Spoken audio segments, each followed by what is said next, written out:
All right. Welcome to another episode of the GenX Guys with JD and Len. Hey, Your two geriatric podcasters. that's so damn true. It is. We're dying. You hit your 50s, some shit comes up. I'm not going to get into that because we could spend all day talking medical. Yeah, we already it's did too beforehand. depressing anyways. But just letting everybody know, welcome to the show. Once again, appreciate everybody who listens. And as always, we do this on video. So we will put it on YouTube. Feel free to check us out there. And we do little reels here or there. We have an Instagram page, Instagram page. channel. Yeah. Called the GenX Guys. We have a Facebook page if you want to follow us there for those who follow Facebook still. Called the GenX Guys. But mostly, I'm going to say probably most of the people our age still are on Facebook. Yeah, probably. I mean, my brother keeps Facebook, in business by himself almost. Well, of course. He's on still it use it. 24/7. He's on it. Yeah, he's on it all the time. Okay. But yeah, it's just that age range. Got it. All right. This week, actually, really quick, what do you usually use? Like, what's your social media choice? Facebook, I don't follow as much anymore, primarily because the feeds are just ridiculous with shit they recommend. It's mostly all recommended shit. Yeah. Which is just irritating because it's all stupid stuff. And I tried for a while there. I was like, don't like to try and help generate a better feed. It still just brings in stupid shit to me all the time. I'm like, forget it. Well, so I don't really use it. I probably go on it like every once a day or every 2 days just to see if there's anything. But to your point, yeah, you see more shit not related to what you want to know. Like, especially if you like some random post, it takes one like or one, just checking something as being, oh, you want your whole feed to be this. Right. I mean, even if you just view something for a short time, like one of the reels or whatnot, as you're shooting through and say you stop on one and like, nah, I don't care. And move on. Suddenly that's like, oh no, you cared enough because you let it go for 2 seconds. And that means you care. Oh, the beauty of the algorithms. But on social media, like, do you do more short form or long form? I only do short form. But then again, that's all most social media is short form. Like, what do you mean by short form and long form? I'm saying under, like, in the 2 5-minute max range. Is that considered short form? I think so. No, short form to me is 15 to 45 seconds. Okay, I'm not sure. I'm actually not sure what the actual definition is. I agree with you. Long form is definitely up to 5 minutes. That's long. Nobody wants to sit that long anymore. Really? I actually do. I've been trying to actually go back towards content that's more in the 20 to 30 minute range. Oh no, I believe you do. But I'm saying most people. I wonder how people, because why do you think TikTok does so well? They're like 15, 30-second bits. No, they're a lot longer now. Well, maybe the ones you're following because that's what you've got yourself algorithmed into. That's true. I mean, I think for a lot of them, I just noticed that it becomes, I think the one issue I have with probably what you're saying is short form, like anything below like 30 seconds is you end up that's where doom scrolling comes, where you're just kind of mindlessly watching, going to the next, watching, going to the next, watching, going to the next. And it just becomes this one where I feel that if I'm on really short form content, like you said, like in that 15 to 30 second range, I will end up being on social media way longer than I would be if I did one 20-minute video. Because I know it's like if I watch a 20-minute video and I get done with it, I'm done with it. Like I end up walking away or doing something else. With short form stuff, I noticed that I could be on it for a half hour without even thinking. Yeah. Holy shit, I've been here how long? I tend to watch more. Yeah, well, I tend to watch more YouTube video reels, the shorts. Because it's usually related to the content I'm subscribed to. So, yeah. And so it's relevant related to that categories, which sometimes can be useful. But if I'm going to go, like even for Instagram, like Instagram's generally, I don't use TikTok. I tried it. I hated it. It was stupid. And I moved on. Because too much of the shit coming through was just ridiculous. And I'm like, okay. And some of it was just even more like driven by, I don't even know how. They just said, oh, he's a guy, so let's just throw a bunch of different women and shit at you. Like, that's not what I came here for. It's true. I just said that's why I got rid of it. I'm like, this is pointless. And I only got it primarily because I originally considered it for the Gen X guys Yeah. as another way to post our content. But then I have to keep the app, and it's like so much effort. We need to hire a social person.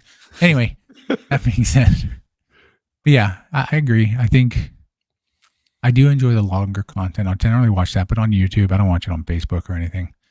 And unless it's something that really grabs my attention.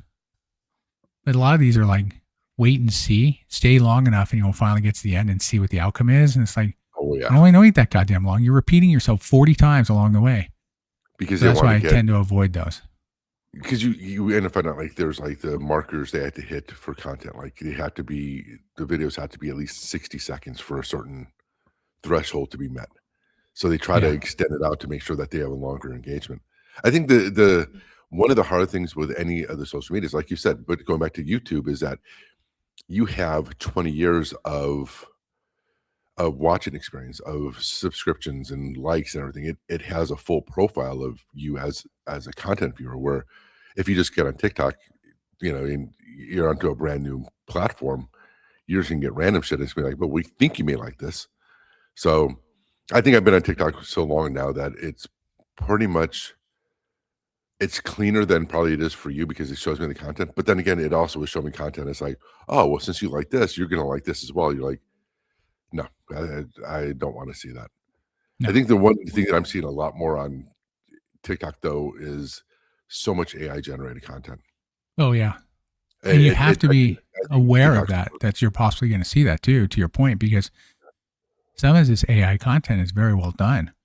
And if you're not yeah, really attuned to what's going on, or if you're just, doom scrolling to your point and blindly just following along, you just won't even yeah. notice it.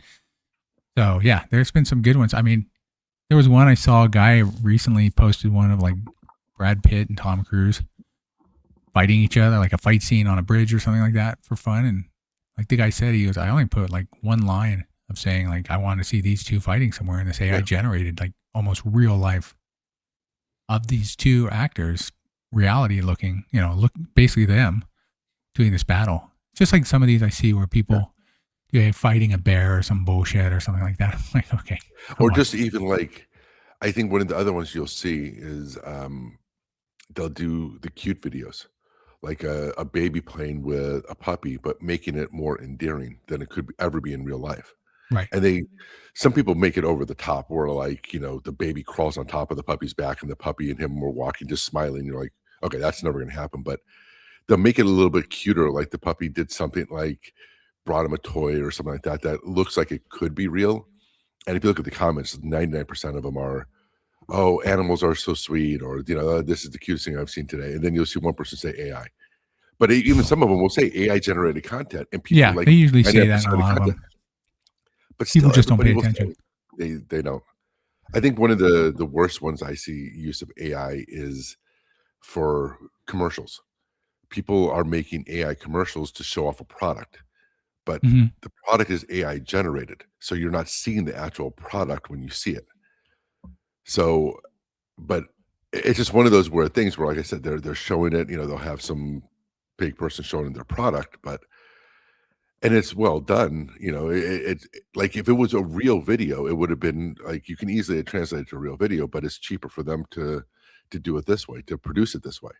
Because Right. you just spend $30 a month on ChatGPT or Gemini or whatever, and it generates it for you.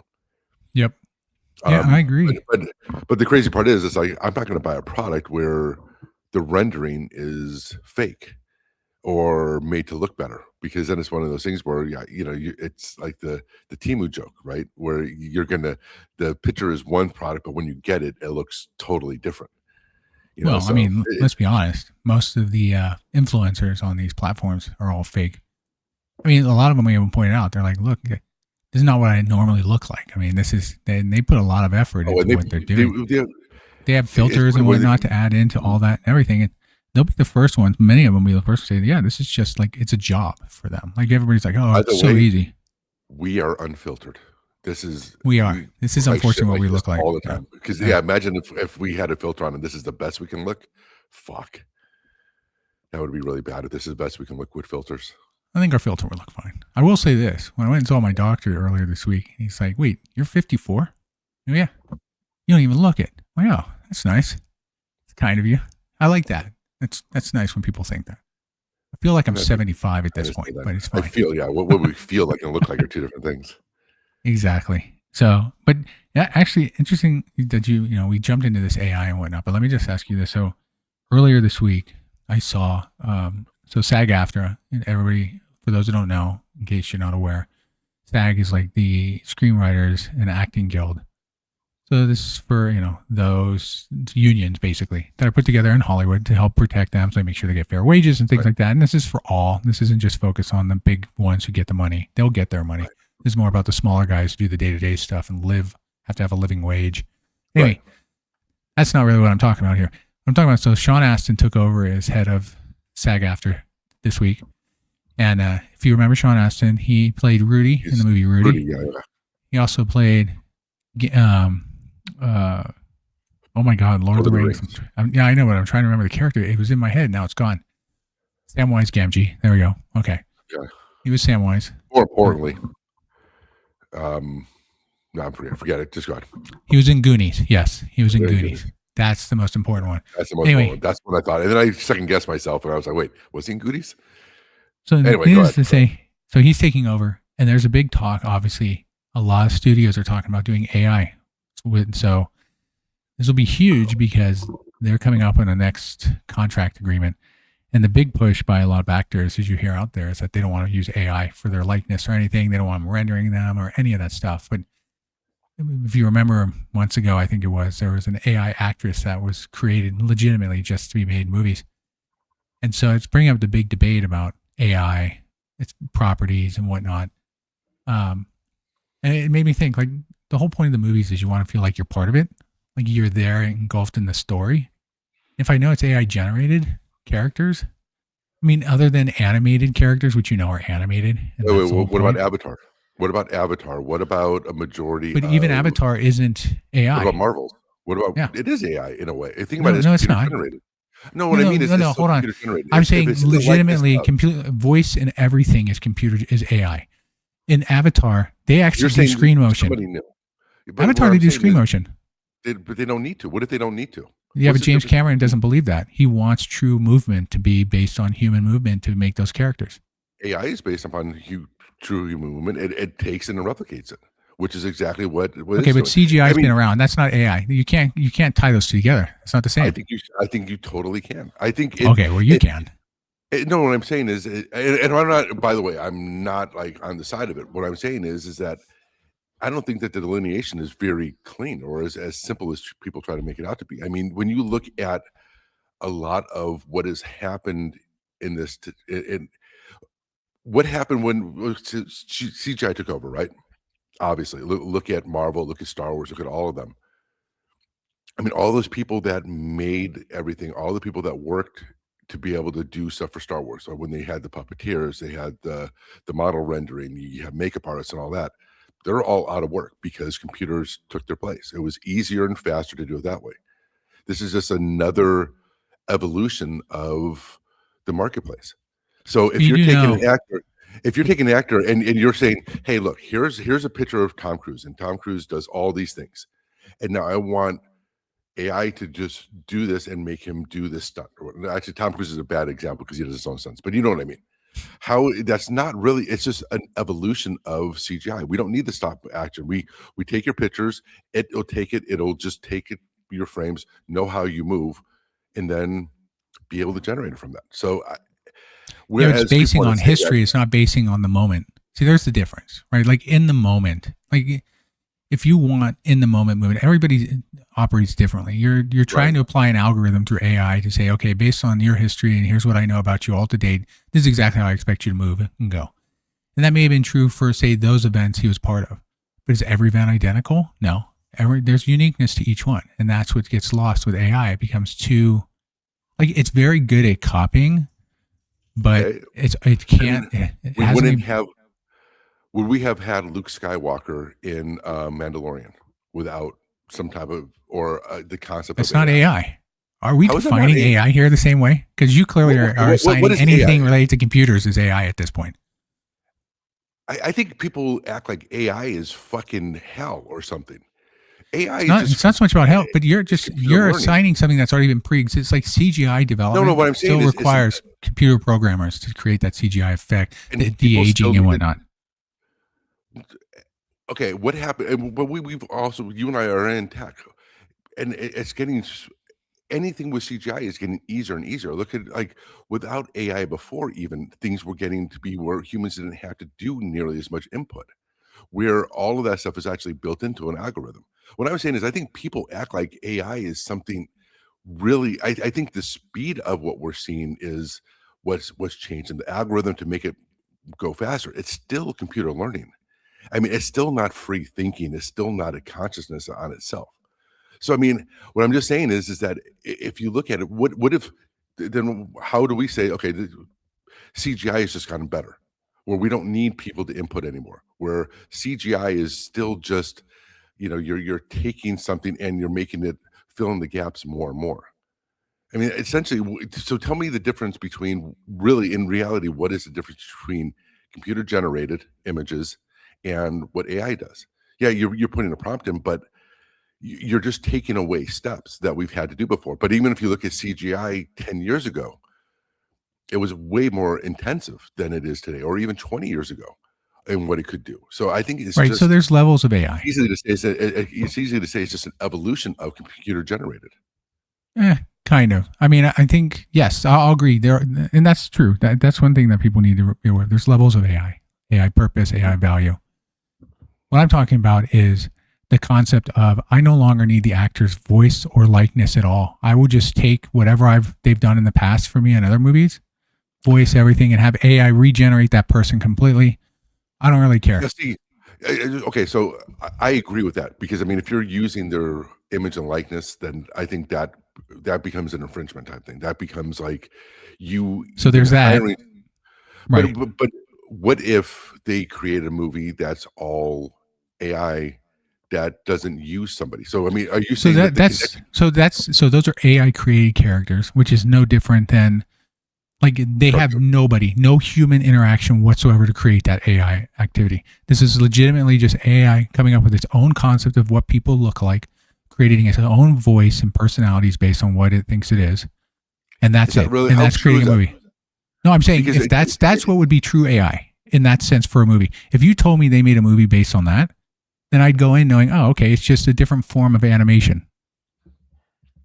but let's just be honest. When you're doing that, even when AI does it, it's still using real humans as its basis, right? So I mean, you're But still saying that you want a human that is like this, and it's going off of a certain type of human that is going off of, right? right, so then the question is, who is it using?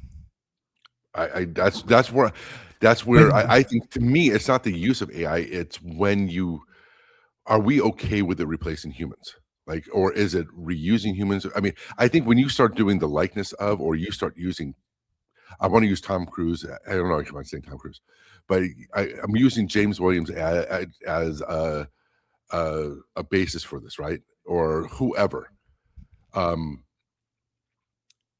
that's where I think that it becomes an infringement because you're using their likeness, there's copyright and all that. So I mean, I think that part I agree with. I think when it comes to using AI to generate something, though, if it is new, then how is that really different from CGI? I guess is my point. how is it different from CGI? It's, Yeah, well, again, it depends how you want to define it. To me, CGI has been, to date, more about bringing worlds that you couldn't see before, right? So fantasy worlds, things like that. Mostly in the sci-fi fantasy world is where CGI is heavily used, more true. specifically, Right. right? So there's more specific genres you want to play with this at. Whereas AI, say for instance, if I wanted to take the Notebook, I don't know why the Notebook came in my head, but I'm going to say the Notebook, and recreate that with all AI, I could. Like I could now CGI. Why would I bother? There's nothing to recreate there. But AI could take living images of everything that it has. To your point, it could take real life video of someone walking on a beach, or to be honest, I've never seen the movie. All I've seen is a couple pictures of it, so I'm guessing what it's Yeah. about. But the point is, and take some, and generate some human characters that look real life. They've clearly done that already. We see that in short form content all the time. We Right. mentioned it earlier. And basically create the whole Notebook movie with no real human interaction in that sense. Like no dialogue, no emphasis in certain words that's being created by. See, there's where I think the difference comes into to your question about like, hey, if we move to AI, like you don't need real actors anymore. Not saying you support that. I'm just saying from that example, the point is that you lose that sense of like connection. You know, that personality. I feel like is there with a real person. Like I know it's a real person. I know they're there. Versus you just telling me, well, this is kind of like a real person. I You don't know, know. if you just want a story, if like I wanted to take, I don't know, what's some extreme story you'll probably never see or haven't seen made in a long time. I don't know. You could pick any book out there and say, how about the Animal Farm? All right, let's take the Animal Farm. That's a good one, and turn that into AI based. To me, that would be fine. You know, because I'm seeing animals talk. All right, great. You know, and they're talking with human voices. You could do that with CGI today, but to your point, that's an example of where I don't need to. I could take the whole movie from start to finish, have AI create it based on my inputs and what I use as reference points. Like it needs to learn and understand. It just doesn't blatantly go out on its own and say, you know, I'm just going to make this for fun. That's not what AI does. But See, I think there's purposes where it makes sense for certain things. But I think where my point about this all coming, wrapping this back up, is that in the current issues with actors today and what they're seeing, and companies like Disney and others have actually sued others for taking character likenesses oh yeah, and yeah. using them, is that AI can be used, but the industry, like every industry, the Hollywood industry, they need to like be checked because they will go a certain route. Anything that can save them money in a heartbeat, and they don't care about like they only care about the money. They don't care about necessarily the connection. And if it saves them money to do AI, because one, you can cut back on all the costs of people, lighting, sets, and so forth, and then Right. end up just going with this and say, well, if I make 10 million, great. It only cost me $1 million to make. They don't care, but they can also put out a lot of garbage too, and it just loses its effectiveness and touch. And so that's That where I agree with. for I totally me, agree. I feel like that's the most important part is that dude, we're already moving out of human contact as it is today. Like think of the current youngest generations now. They live through screens, right? No one goes to I no think one that's my dates point. online. Everybody dates online nowadays. Nobody actually goes out and meets people in person. I mean, I'm sure some do, don't get me wrong, but the Right. reality is most don't. I mean, look, you're seeing dwindling populations because the young generation just don't want to get together, don't go out, whether it's in Japan, China, US, anywhere. Yeah. They're all dwindling because of this. So you want to create yet another form of like complete like disconnect from humanity even further? Why Yeah. not? You know, that's where I see this is just going. I don't disagree with that. And again, I'm definitely not on the side. I just look at the argument is, and just to be honest, I think the argument now is that because it's touching the people who are the big stars are being affected. I think, like you said, the SAG, but it's really those big names, like a Tom Cruise, a Brad Pitt, the ones that do it, now they're not now they're vulnerable. Where before when it was voice actor or like I said, the makeup artists, all these people that were like you said, the working class ones, the ones who aren't going Yeah. to be set up for life after a movie or two, who aren't millionaires. They've been replaced by technology ever since. Think about it. I mean, we went from film to digital. All of these steps in technology has eliminated people. It's also added new people on too, right? I mean, Yeah. you New know, jobs come you to replace replace it, old it ones. kind of Yeah. go. But again, it didn't mean that the makeup artist got a new job. Yeah, you had somebody who's I don't think a makeup artists were digital art. changed. You think makeup artists Not lost a makeup. jobs? What I meant was I for I more meant the mean, ones who sure. do like Yeah. for Yeah. Star Wars. No, I meant like the Oh ones who yeah, would the do fact of taking the care of puppets and latex. puppeteers and stuff like that. And So I meant those people. I meant more like the ones who do who sit there and really do the transformation of people. Um, but I mean, all of these people come and go, and their jobs change. And people lose their jobs all the time. I think what you're really seeing with AI at this point is that, yeah, the people who are at risk now are the ones who make the most money, who are the most vocal, most well known. And I'm not saying right or wrong. Again, I'm not justifying either, but I think it's just kind of interesting that, when they were involved, they didn't care about these changes. They were okay with it, or maybe not okay with it, but they weren't very vocal about it. But now it's like, Right. well, we can replace these actors who SAG, that's who they really promote, or the writers. Okay, we can make a stupid cartoon movie for, what one of those, like what would have been like directed DVD type movie type thing, right? We could just have AI generate a story, so we Right. don't need writers anymore.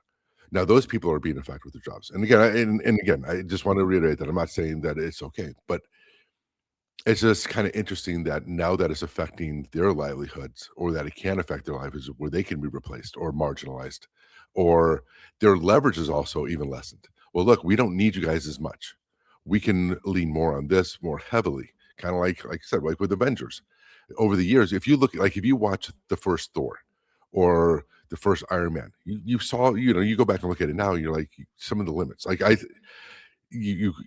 one of my favorite scenes in Marvel is the one where Thor's worthy, right? But I mean, when you look back at the CGI at that time, I mean, the fight scene that he had, to when he fought, I'm forgetting the thing's name, but it was just limited. But you saw this progression. But again, it kind of goes back to that. Now that we're at this point where their jobs are in jeopardy, is that why you're hearing more about it now? And I just think that it's just an interesting time, because what can it replace and what should it replace? And again, as us as consumers, you know, where do we draw the line? What do we want to see? And the other point is, if you saw an AI movie that you couldn't tell the difference, and that you cried at or you felt emotional at, and it was purely AI generated, how different would your opinion feel? Like, would you feel like you're being manipulated? Would you be okay with, like, oh, well, actually, if it can still do that and still elicit a response like that, maybe it's not as bad as I think it is. I think No, but it. to be honest with you, yeah. So to that point, yeah, I agree with what you said. I'd say this: like, look, animated movies make people cry. I Yeah, think those are hand drawn characters, and they capture the essence. But it's mostly the actors' voices tied with that animation create that effect. Right? Like you it don't know that is. yet. What do you mean I What don't if know they that? get? There's I mean, history of movies that I, proven I people know, have but I'm gotten saying sentimental is about that it. right. But what if they have an AI voice doing the So, same thing in the background? You didn't know the no, difference. no. So you didn't let me finish. Would you still be? Would you? I was Okay. talking. I was giving you All right. background, and then you jumped in. Okay. You nosy bastard. I'll shut up. So let me I'll shut just up. I'm finish sorry. my thought here, which is, but to your point for AI, yes, if I'll know it's an AI created movie because you know what, there will be nobody No. attached to it. No, but I mean, you'll know when they come out and go, No, no. hey, here's. If you went into a So are they screening, going to lie to if me and they tell me actually it's did a not test, AI?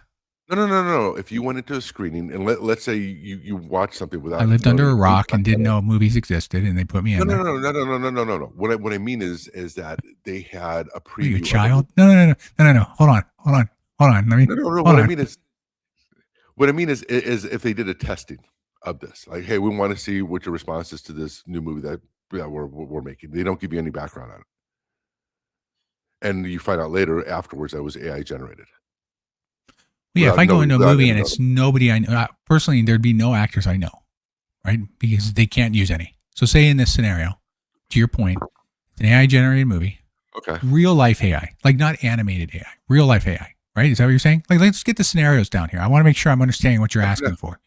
Because if I go into a either blind, well, yeah, but let's say let's set the groundwork. Let's set the let's groundwork say here. it's real life. Let's say it is real life, and you can't tell the difference. Okay, so it's real Yeah, life. look, Okay, that's fine. It's real life. No actors I know because they can't use any, right? They can't because legally they aren't allowed. So that's what we're saying right now. right, If you take that okay. movie without any actors anybody knows at all and just throw it out there and say, here you go, what do you think? Could it make a difference to you? It's just, I don't know. I mean, possibly. I could also look at it as a foreign film that I've I don't never know. seen before and it may not tie to me at all. That's what I mean. Like it would be similar to like if you went into some look where low budget or like Sundance type movie that all unknown actors, were a college type production thing, and it kind of looks Napoleon that way. Dynamite. There's an example of one that came in out of nowhere with no known actors at the time. Yeah, that's what I mean. Well, But I kind mean, of. But yeah. Yeah, but I mean, I think overall, like but even go back to your animated thing. What if you watched a 20-minute animated short, right? Mhm. That was about that long, and with a lot of the animated ones, you may not ever you're like, oh, that's who voiced that. I know that they sounded familiar or type thing, but usually you don't have any clue who it is because they changed their voice a little bit. What if you watched one of those and it was purely AI generative voices and you couldn't tell the difference and you felt emotional about it? Would you then be okay with AI or animation? Let's just stick with animation, so it's not actually human, right? But let's just stick with that. Like you said, you get emotional about it because you feel that there's a human behind it and they have emotion in their voice. But at a certain point, what if AI can do it to the point where you get an elicit an emotional response and there was no human involved? Would you say like, okay, well then I guess all animated I mean, movies are that's to be honest with you, that I wouldn't be surprised by that. That's doable. yeah. Oh, look at the shorts done by Pixar. No talking They have no whatsoever. voices. Yeah, True. and they connect with people all the time. So I don't think it Wally. to me, yeah. Wally And even. I mean, there was really no voice in exactly. that one. That was a Other full than length a movie. few voices, and it was nothing. But Right. Yeah. to your point, like I think so. That's where I think there's a difference, right? Like when it comes to animated and whatnot, I think that's easier to use with AI. Now, I'm sure people who are voice actors will continue to fight because that's a job they do, and it makes sense. And there's Totally also agree. something to be said about some of the voices they create can be pretty exciting variations. But if you do AI as a creator, you can also say change the voice to be more like this, or I want a voice that has more attention, and it'll keep adjusting. But yeah, I mean, you're right. I could go into an animated one and more than likely see some sort of emotional connection, depending on what the story is or what they do, if there is anything there. Right. And that to me is not really the concern. The concern is more around if we no longer care enough to, on a more real scale. I mean, look, if you want to live in a fucking digital world, let's just create the Oasis from Player One and Right. live in there. I mean, that's what people want. So anyway, I That's think the we've part I talked think enough. that bothers me. But What's I that? just really quick, I do think even though what I've said, it is that part where, and again, we can just have a conversation on this where you know your perception is reality. Where if we keep on moving in that direction, digital world is going to become our reality, and you can easily be fooled It because I already mean it's your is. mind eye. So yeah, and I think that's like not being in touch with not knowing what's real and what's not real is what I think the danger is of not being able to differentiate between the two. And yeah, I think there's the ethical part, but now there's also then there's the people that don't follow the rules that are doing stuff Well, yeah, where then that the that happens, fortunately, news more videos often than and not. things like that. Yeah, yeah. So I think that's where really the harm comes in the end. Well, and I think you hit something on the head that I just want to say one last comment about this is eventually going into a digital world. That's the problem with the generations growing up today. They've lost that sense of things in the past that created the human connection. They're living more in the digital world within school, at home, everything, gaming online, talking to friends online. They basically connected into a digital world. They don't understand. They don't. Some though obviously are forced into this more realistic world because they can't afford it or whatever it might be. But the reality is schools themselves everywhere is creating this digital impact, which sure there's benefits, but the problem is now you're losing that sense of connection externally with everything else around you, and you're no longer there. And so we moved into it with these younger generations are moving into it more and more. Yeah. It's only going to get worse. And So that's the the one thing, thing I feel bad for, or it's missing for these generations that we had, obviously, for Gen X was we predate, but we're also the generation that came into that new world as well. So built it. yeah, Let's just be honest. I mean, it was boomers and us who built it. yeah, we'll blame the boomers. But the thing is, I even look at it though, like when you look at maybe in the U.S., more developed countries like the U.S., EU, and so on. But even the poor are. I mean, I think that whole idea that the poor aren't or people who don't have money. I mean, you see it all the time. I mean, everybody has a phone. Everybody has a Yeah, smartphone.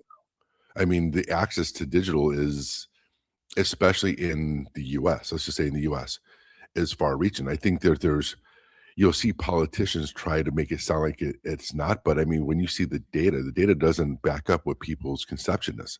They may have a misconception of who has access to a computer or the internet. I think that they're still looking at it from like 25 years ago, because the people who have access now is just everybody has access to it. I mean, you can get a $100 phone easily, Right. and you can spread the payment out over 3 years. It may not be great. Yeah, it's not gonna be like, my phone or whatever, but it still gives you full access to everything. Yep. So, I mean, I think the whole digital divide that we used to talk about, 10, 15, 20 years ago, I don't think there is a divide anymore. I think it's completely vanished. I mean, there are people who don't, but I think the Yeah, there's number is people who so. stay off the grid, as they like to call I it think I nowadays. think it's almost mostly intentional more so than Of they course. can't do it. Yeah. I mean, it's just I mean, you even had, like, the government giving us smartphones. So, I mean, I think the digital divide is you're either like you said, I think you either intentionally do it or you have access to it. So, I think it's just too far reaching. And the other part is, like, I kinda touched on this earlier, is that, like, you get into that doom scrolling, and I started noticing how it affect me mentally. Um, and it's just maybe being older where I think we're a little bit more aware of it because, you know, we kinda see both sides. We grew up without it, and now that I'm seeing them doing it, I see the bad habits. I'm like, "Yeah, I don't like that." But I think if you're younger and it's all if you're in your 20s, you're Gen A or whatever it is, Gen Alpha, that's all you know. Right. You don't know what's on the other side, so you can't question it. It's easy for us to look at them and go, "Hey, you guys shouldn't," because we've seen all the iterations. We've seen when Facebook first came out. We remember when MySpace was big, Friendster and all that stuff. Friendster. Or, That's the you one know right there. that's the one. But, I mean, we know that what's on the other side, but what's I think to your point, what's scary is Alpha doesn't know. To them, this is the only side that they've ever been on, and this is to them what the world really is. And so I think that's kinda scary for them. Yeah. Or I scary mean, because they don't know anything else, know yeah. anything other than And that. you're right. That is all. And again, like I said, everything we do, doctors, schools, everything, almost everything requires you Oh, to go online. Like it's all internet driven. So you have to have a device and you live in it. And then of you have course all to. the social platforms. So all right. Like, Well, would you rather walk out of your house with your phone or your wallet? If you could only pick one, it would be my phone. my phone or my I could what? do wallet. Wallet. Wait, what was your question? Because now I'm confused If by you it. could only if you had to walk out of your house and you could only have one thing on you, whether it was your wallet or your phone, what would you pick? My wallet. Really? I'd say my phone in a Because if heartbeat. I'm driving, I don't want to get pulled over without my wallet, dude. Big deal. You get it. You Big get deal. you get you get it. You get it. You might get a ticket. But I'm just saying. I mean, but yeah, that's like the one thing. But I mean, think how much more useful your phone is on a day to day basis. What it It's gives you, also what more of a it enables. distraction. Like, why do I need my phone? 100% is. Well, for the reasons that you just said.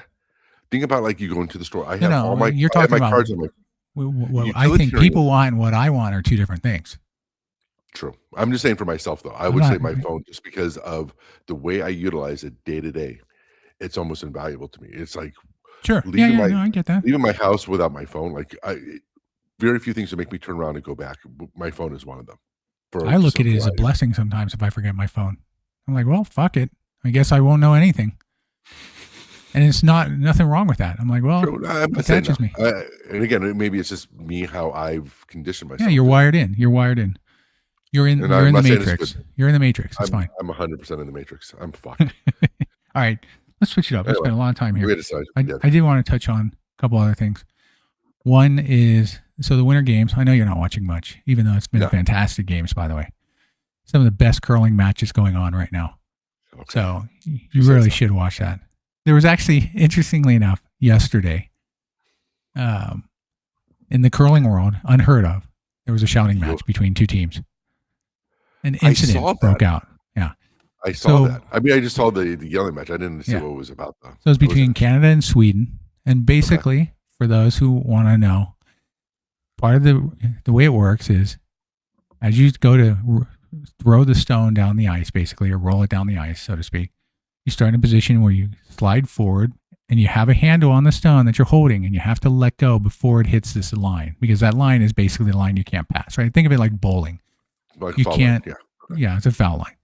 But you have to have let go of it beforehand. So anyway, the Canadian player apparently let go, and Sweden's contended immediately that he double touched. So you're not allowed to double touch. Once you let go, it's gone. Okay. But so he got pissed and just started getting belligerent, throwing expletives at Sweden, and Sweden's, which is surprising because it's Canada. Yeah. And he's saying he did, and they're saying no, he used his finger and touched it a second time after he let go. So in the world of video nowadays, I don't know why the Canadian player got so worked up, because in reality he got caught. It didn't bother the match because they don't do video reviews. That's not how curling works. So this is after the fact. People went back and pulled up the video and saw, oh yeah, no, there he is touching it the second time with his finger, just like they said. And so, but it was a big, yeah. Well, he got caught, so he did the Donald Trump thing. You know what you do? You yell louder, you deflect the other way, and make it seem like they're the problem and not you, so that you can get it to change the direction of the conversation. Right. I'm like, there you go. Why not? But that was interesting because apparently that doesn't happen in the curling world. No, it doesn't happen in curling. It's like I saw a pickleball fight broke out somewhere. Well, yeah. I did see that the U.S. team, the U.S. women's team, beat the Canadians. First time ever in the Olympics. I know. It's a big moment. And then our mixed teams curling won silver. Can you tell me why you need to have separation of sexes when it comes to curling? Well, no, they have a men's team, they have a women's team, and then they have a mixed doubles team. But why do you need to have separation at all? Why do you have it for all the other events? Because there's a distinct advantage for other events. Well, is there really? Do you really think that there's an advantage for men? You don't think you could sweep faster and harder on ice to melt it down quicker than a female could? I don't know the reason. I mean, you'd fall. Don't get me wrong. That's what I'm asking you. That's what I'm asking you. I think there's some distinct differences. Yeah. Okay. Well, I'd fall. Yeah, I wouldn't be able to sweep at all because. Well, you would never be on a team because you would fall. Yeah, it would be pointless to have you out there. I totally understand that, but no, you made a good point. You'd be kicking the other stones for the other team, coming around. Shit, boom, boop, throwing the thing at the other team. I think you're out. No, that's a good point. Okay, that's why I asked. I'm like, I was wondering why. It's a great question. Great question. Thanks for bringing it up, kid. No, you don't actually. You in the front row. Great question. Appreciate that. That's the point.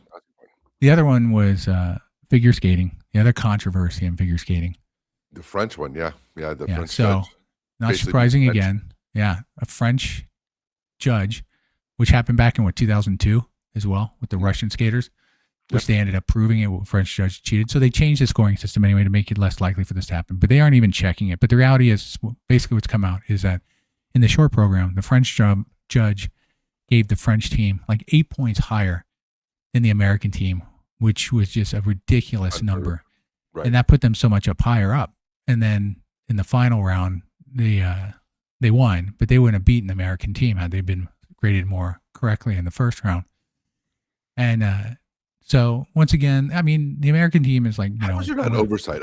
How do you not have oversight to something like that? How is there not like the governing body looking at that and saying this is wrong? Like I've seen that. So yeah, I do know Trump. I didn't see the performance, and I have no idea how to judge it, even if I did see. Maybe I'll be honest with you, the French performance and the American performance in the finals, both were fantastic. I think they were both even in that one.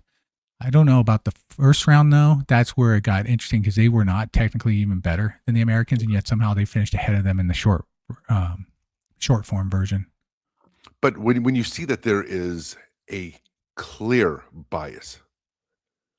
And not just, when you look at the other judges scoring, but you see a French judge scoring a French team higher than everybody else does.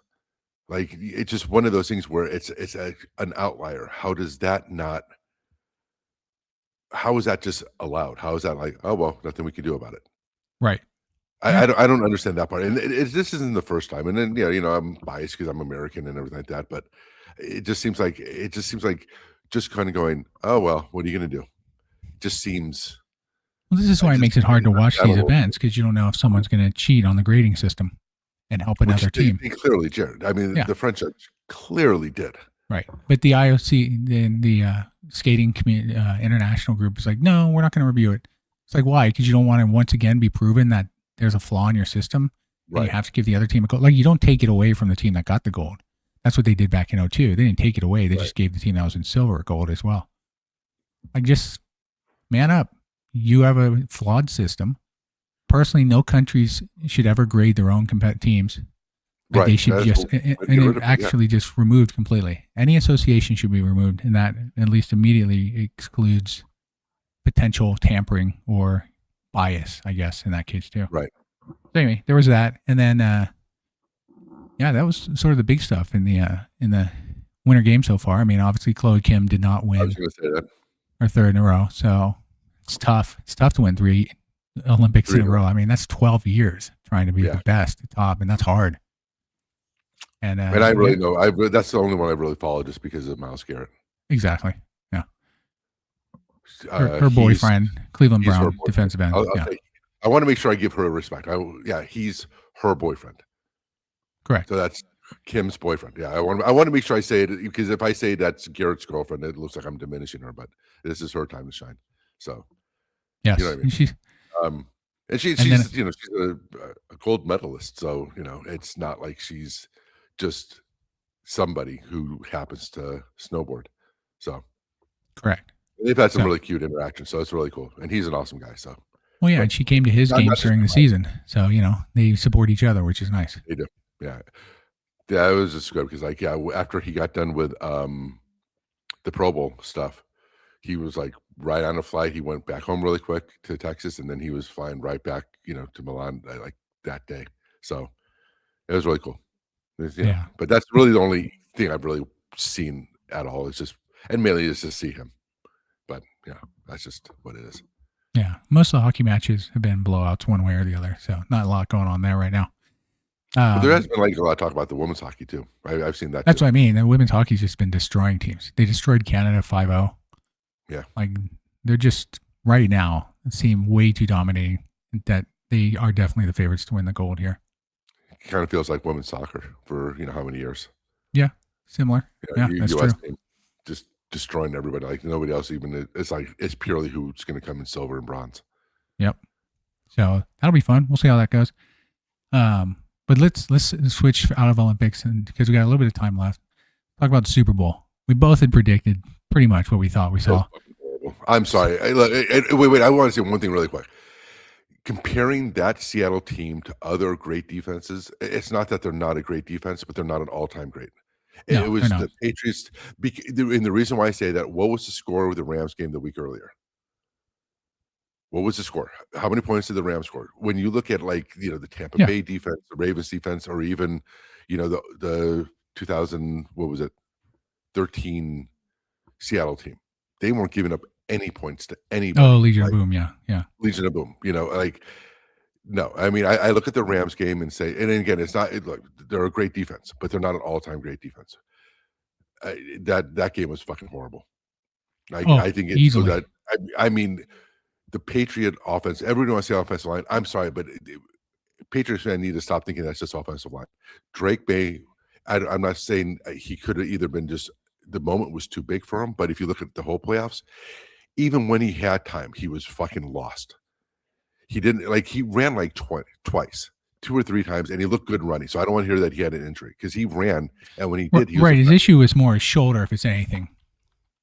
But he didn't even look. But he looked indecisive in the backfield. Like he just did not look like he knew what he was doing. Like it just he looked completely lost.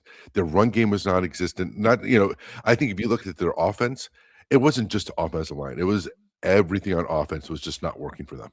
Everything Right. on offense, they couldn't do anything. And I don't think it. Even though the defense played a part in it, it was that thing that happens in playoffs and Super Bowls. Mediocre or average offenses get exposed by playoff defenses. They were 100% exposed. Well, they were exposed to the whole playoffs. We knew that going into the Super Bowl. Yeah. We knew they were benefits.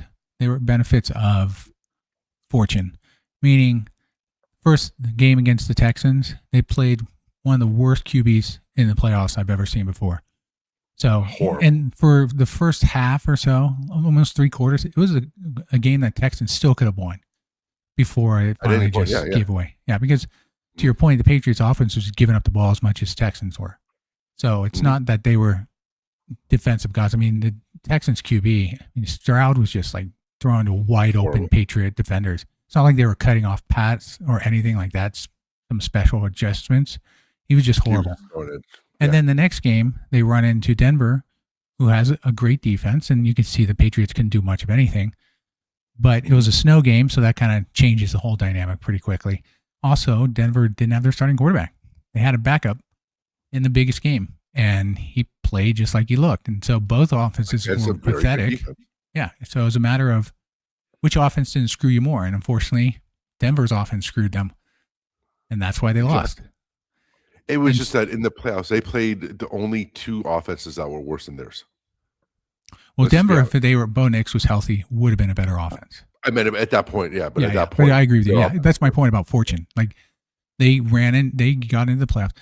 Look, I said before, I think on one of the other episodes, like I expect this Patriots team to me is going to be one and done. Like they got into the Super Bowl, but they're not going to be back. And the reason why, because it reminds me of the Super Bowl 20 Patriots team with Tony Eason was the QB, like a young guy coming in, and they got destroyed by Chicago, similar to Seattle destroying them. They got in because just luck of how they got, the draw of the teams, the position. And let's be honest, Josh Allen was horrible. So people say, oh, it would have been better to see the Bills in there. Well, we know it was never going to happen because he just blows it. So why would it have mattered? And as far as for the NFC, you bring up a good point. The Seahawks defensively, I mean, okay, take the Niners out of the equation because the Niners were not even a fully functional offensive team. I mean, McCaffrey was hurt. Kittle was gone. They still didn't have any of the top receivers, and their offensive line was injured. So, I mean, they beat us up like they should have. So nothing wrong there.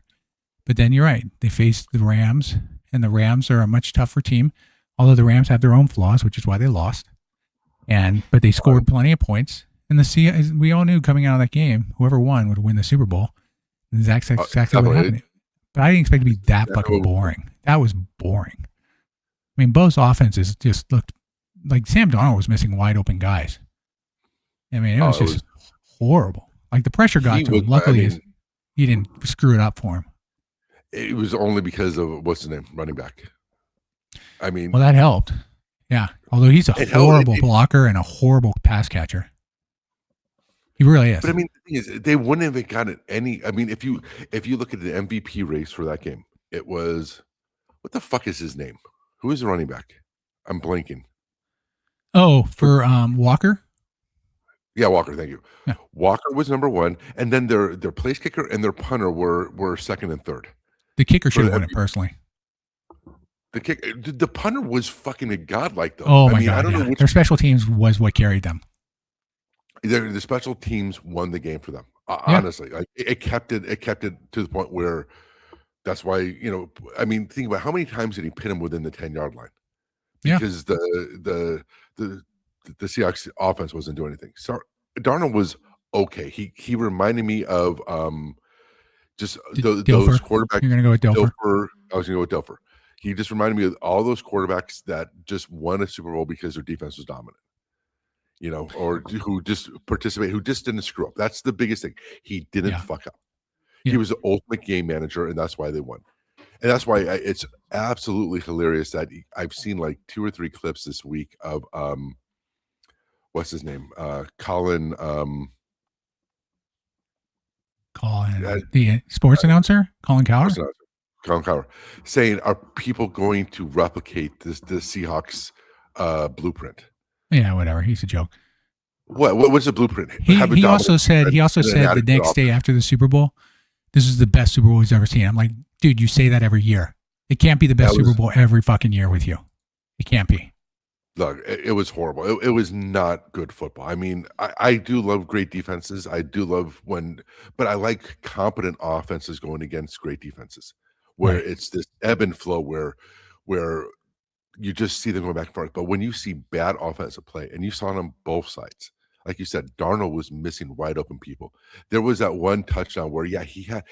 It's funny that a receiver will get called out if they don't catch a ball that touched their fingers, right? Right. Like this, like they had a layout and the ball barely touches their fingers.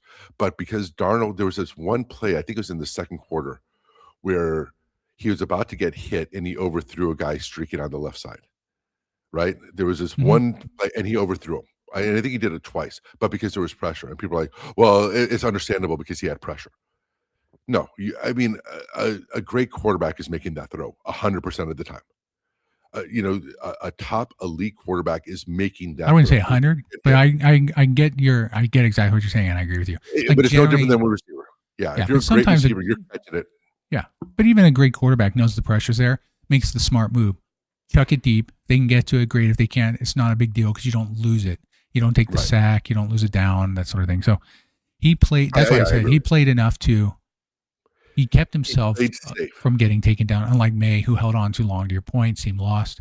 He actually had one part in the fourth where a wide open tight end, and he just overshot him from Yeah, I like this remember is that. when they were back on their like 10 or 5. Yeah, yeah. And he just missed him. And so, yeah, I mean, it was a horrible offensive game by both teams. Defensively, yeah, Seattle just pounded this Patriots offense, which was expected. I'm surprised Seahawks didn't put up more points. But I will say this: I did place a bet on the game, and what was Nice. it? The spread for the Seahawks was -6.5. I said I thought that no. was I believe cool. it so much. I put -13 on the Seahawks and still covered. Nice. Very cool. It's like I knew going into this. I'm super confident. Although early on with the field goals, I'm like, okay, well, this could be a little touchy. But then it just took off. I'm like, yeah, I'm no longer worried. But you just knew coming in there was no real threat for the Seahawks. As long as they didn't start tossing the ball and handing off to the fucking defensive ends of the Patriots and whatnot, Right. they'd basically be fine. And If they now didn't for turn the it next over. Super Bowl, they're the favorites. So if you look at the current odds for the next Super Bowl, you got the Seahawks and Rams 1 and 2, with the Ravens, which blows my mind. I don't know why the Ravens are up there. I wouldn't even put money on them. Followed by the Bills and Packers, which I laugh at too. Followed by the You Chargers, had to have Eagles, somebody. Detroit, Chiefs, Patriots, and then Niners and Broncos. I'm like, okay. I have a greater I belief the Niners will get the Super Bowl before fucking the Lions or the Chargers or the Packers even come close to an NFC well, AFC look at title how game.